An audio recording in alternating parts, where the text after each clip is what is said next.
Smartphones, drones, and other tech help protect endangered species. South African wildlife rangers fight poaching with the help of artificial intelligence. Meet Kiki Shaggy, the life-size humanoid robot built by young Nigerian women at the Federal Government Girls College, Shagamu, in Ogun State, southwest Nigeria. A former dentist develops an app to tackle garbage along the Kenyan coast. With Mombasa generating more than 2 tons of garbage daily, the app called Baustaka helps clean up the problem.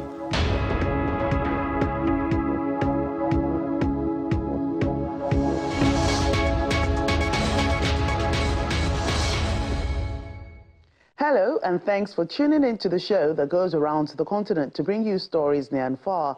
I'm Joke Rogers at Channels Television here in Lagos, and I'm joined by Vincent McCory from the Voice of America in Washington. Thanks, I'm Vincent McCory at the Voice of America. Happy to be with you again for another edition of Africa 54. Let's start off with the latest from Nigeria. Joke Rogers in Lagos brings you that story. Now to a feed coming from the Federal Government Girls College, Shagamu in Ogun State, where some secondary school girls have built a humanoid robot called Okikiola Shagamu, also known as Kiki Shaggy. Kiki Shaggy is 6 feet tall, weighs 60 kilograms, and it took the girls almost a year to complete the robot project. Federal Government Girls College Shagamu in Ogun State is one of the largest girls' colleges in Nigeria. The school's strategic location on the countryside speaks to the vast landscape and tree-lined boulevard that decorates the school. FGGCS not only boasts of grooming girls for excellence, but prepares them for the future of work. 8 shaggy girls, as the students of the college refer to themselves, have successfully built a humanoid robot called Okikiola Shagamu, aka Kiki Shaggy. We are here with our own humanoid robot named Okikiola Shagamu, also known as Kiki Shaggy. Okikiola Shagamu is a 6-foot robot that can move forward, move backward, can turn. It can move its leg. It can move its arm.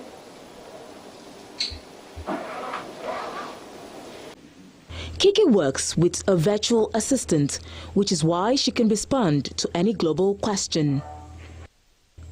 In order to have a conversation with Kiki, one's picture has to be taken and shared with the robot.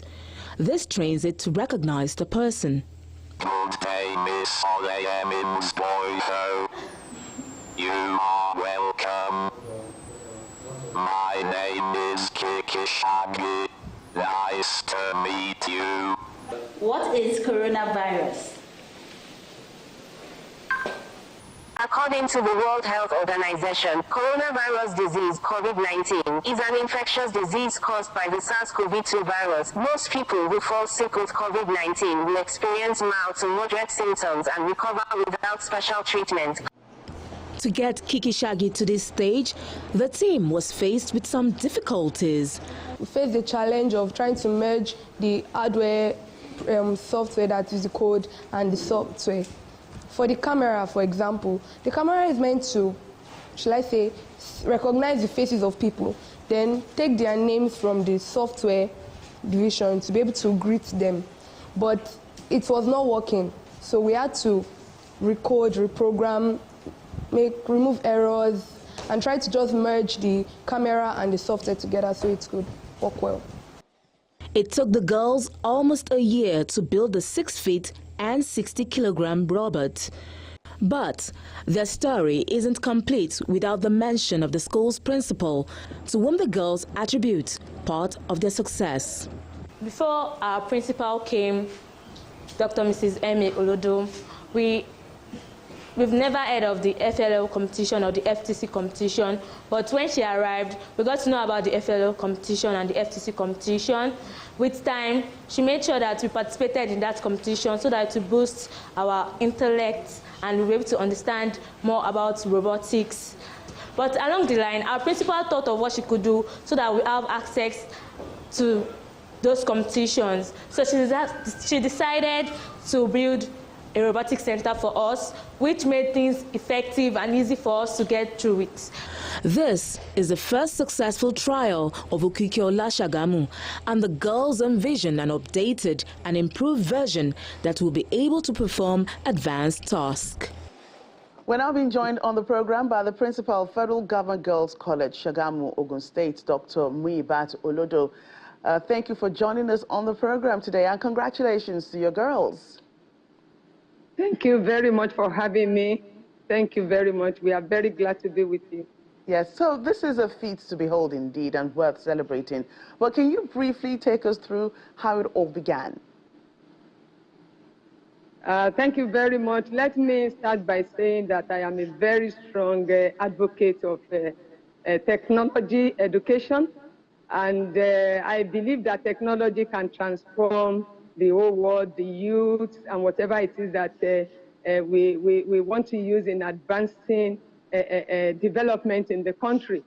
And because of this, by the time the Federal Ministry of Education decided to expose our students to coding, artificial intelligence, and robotics, and they trained their the students and their coaches, what I did was to challenge the students to find a solution to real-life challenges. And that was how the humanoid robot came in. And it was very, very tough for them, but we had the support of Poderina Education and Technology Foundation. They were able to support us, mentored us, and here we are with Kiki Shaggy. That is Okikiola Shagamu, also known as Kiki Shaggy. What a funky name indeed. So after seeing how much the girls are able to achieve, of course, supported by the school and some other people who are who are techie companies as well, how do you think we can help them maximize these skills and talents? It may not be something they were thinking about before. Everybody wants to be a doctor, they want to be lawyers, they want to be, everything else other than, what they've been able to do. So how can we help them maximize their skills? And now that you've seen what they can do, is there any kind of plan to tailor a career path in this, in the way of building, robots or AI or what have you? As the Federal Ministry of Education has started with the students in federal university colleges, and the interest is now there for these students to go into the world of coding and artificial intelligence, I believe the government can start a scholarship program for them. With that, they will be able to encourage these children to advance their knowledge in that career of technology. And with that, when they acquire these necessary skills that they need for this advancement, you can imagine what it is to the country and to the continent. They will bring the whole continent and the country into that level that other countries must have reached or even surpassed them. Right, and you just talked about how you are passionate about technology.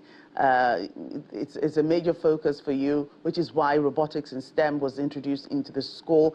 But on the level of, your association of principals, secondary school principals, is there a way of, getting them on board, all of you being on the same page so that this can be replicated across schools, maybe federal government schools at first, so that it's no longer strange to these students and, going forward into the future?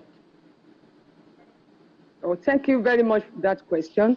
I already told you that Federal Ministry of Education is doing a lot in that area.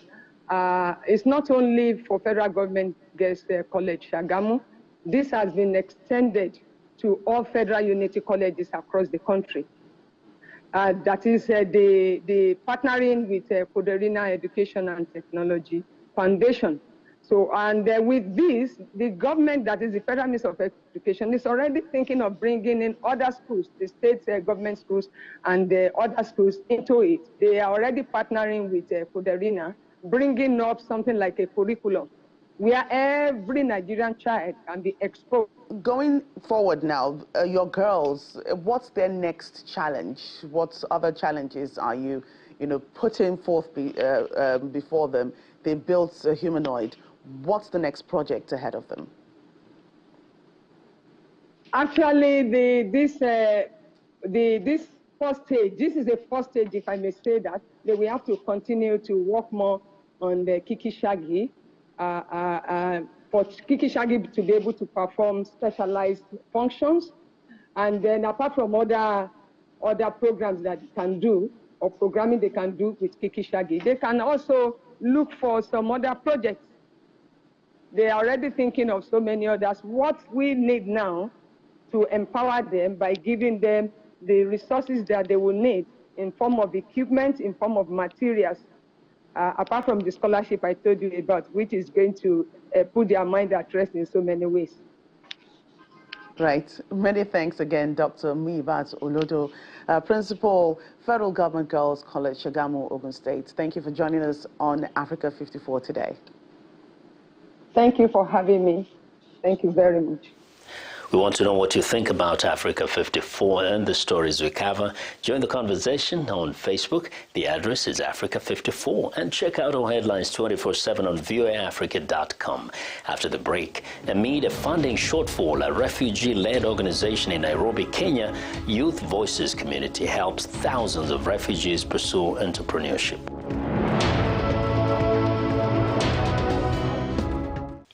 Welcome back to Africa 54. I'm Vincent McCory in Washington. More than 500,000 refugees in Kenya will not receive assistance from the UN Refugee Agency due to a lack of funding.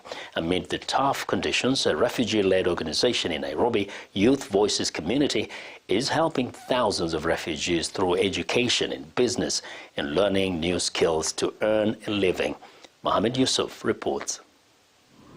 Funding shortages have caused UNHCR, the UN Refugee Agency, to reduce the assistance it offers to more than 570,000 refugees living in Kenyan camps and urban areas in recent years. The agency says as of June 15th, it has received only 31% of the $153 million required funding to adequately meet the needs of these refugees. In response, urban refugees in Nairobi are learning new skills to survive and start their own businesses. They receive training in online product selling at the Youth Voices Community Center, a refugee-founded and led organization that empowers urban refugees. Founded in 2016 and in collaboration with other independent groups, at least 120 refugees have benefited from the business training in the past 12 months. Mirani Mamisa, a Congolese refugee, is a new member of this class. As a refugee, my life can change anytime. If I start my business, it can change my life. I can't continue to live like this.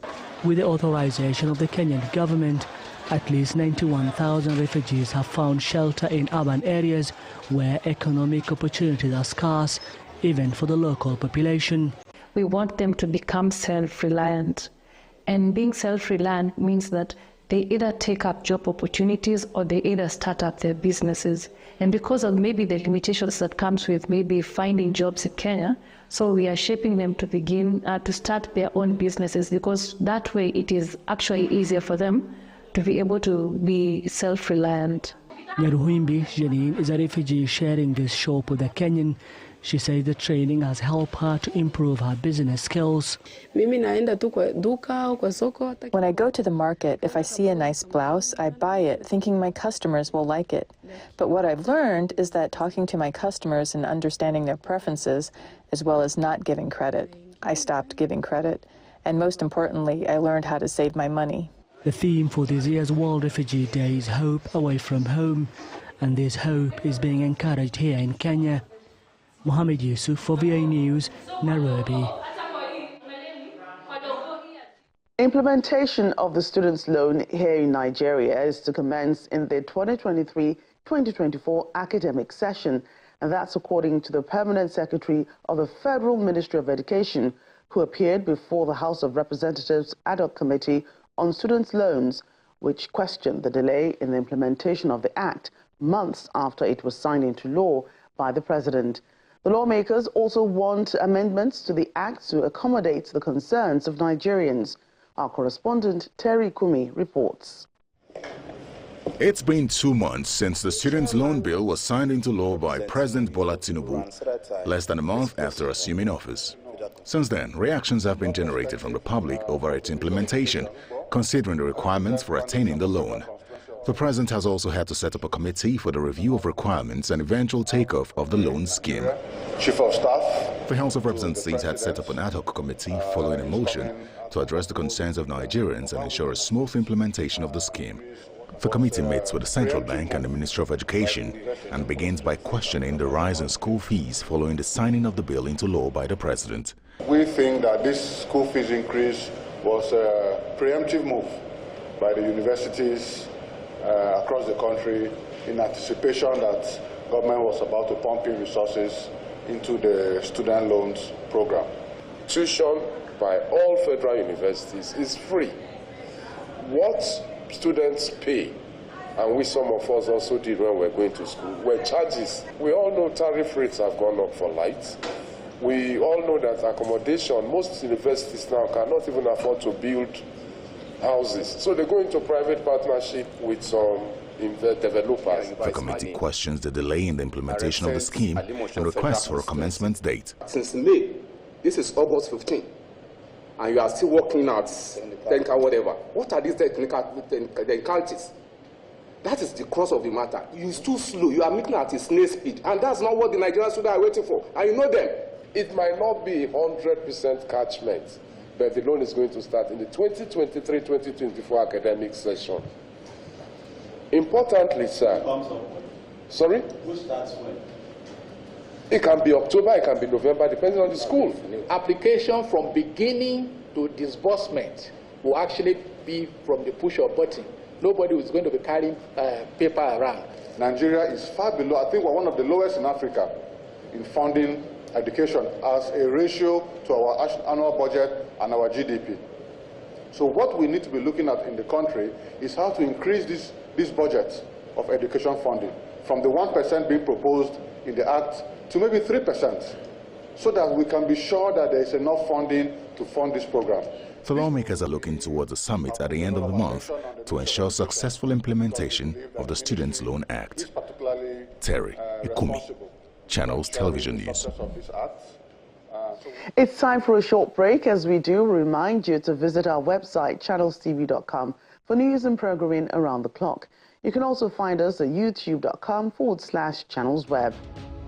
Still to come, in Niger Republic, artists flourish amidst the political turmoil.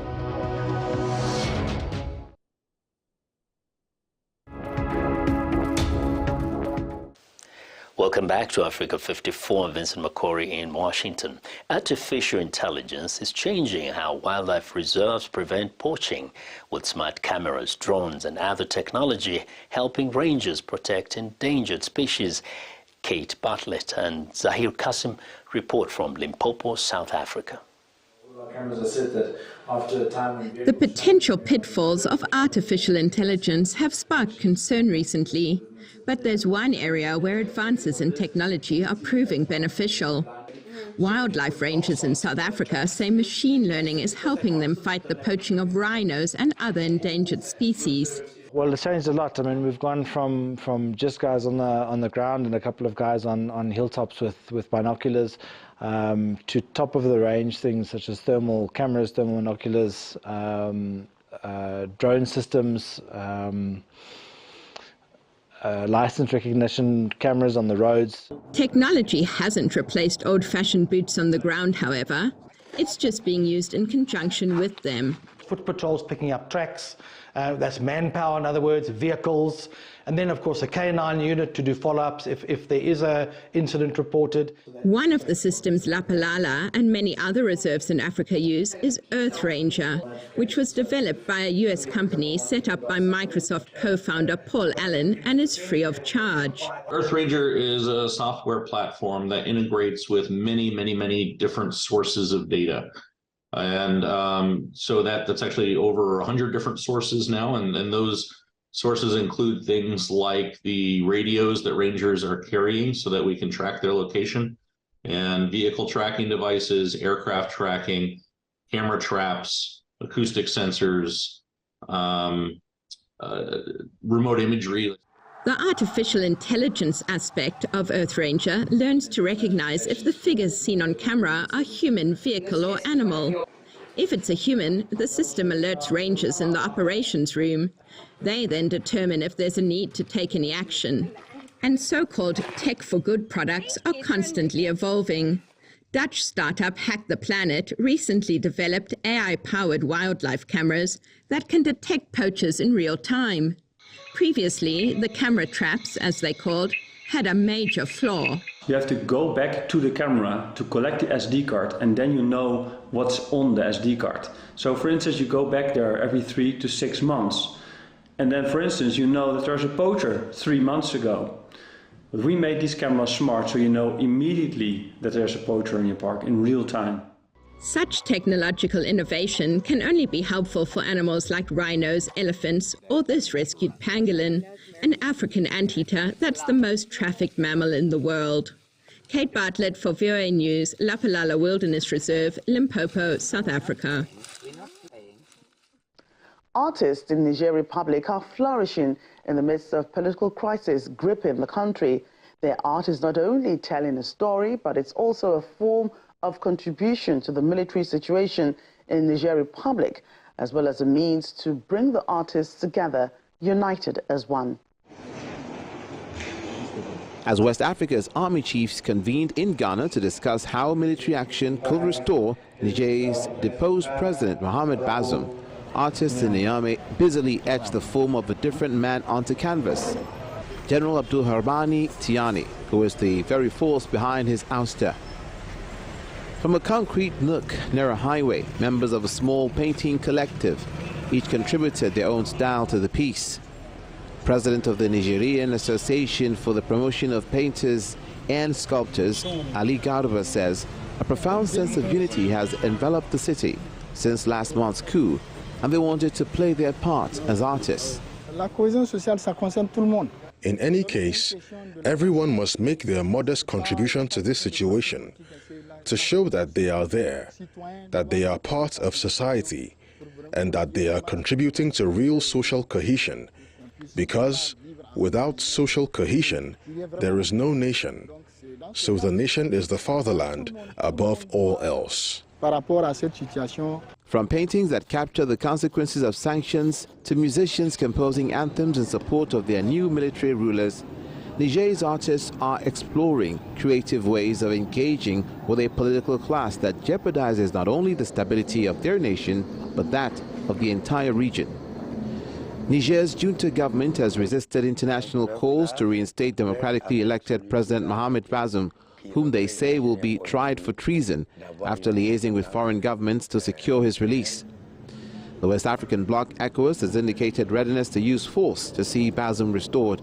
But as the nation await their decision, Nigerian artist Boubacar Jibo paints from a makeshift roadside studio in the capital, Niamey. His canvas reveals a moonlit night, its serene glow contrasted by ominous missiles pointed towards the earth.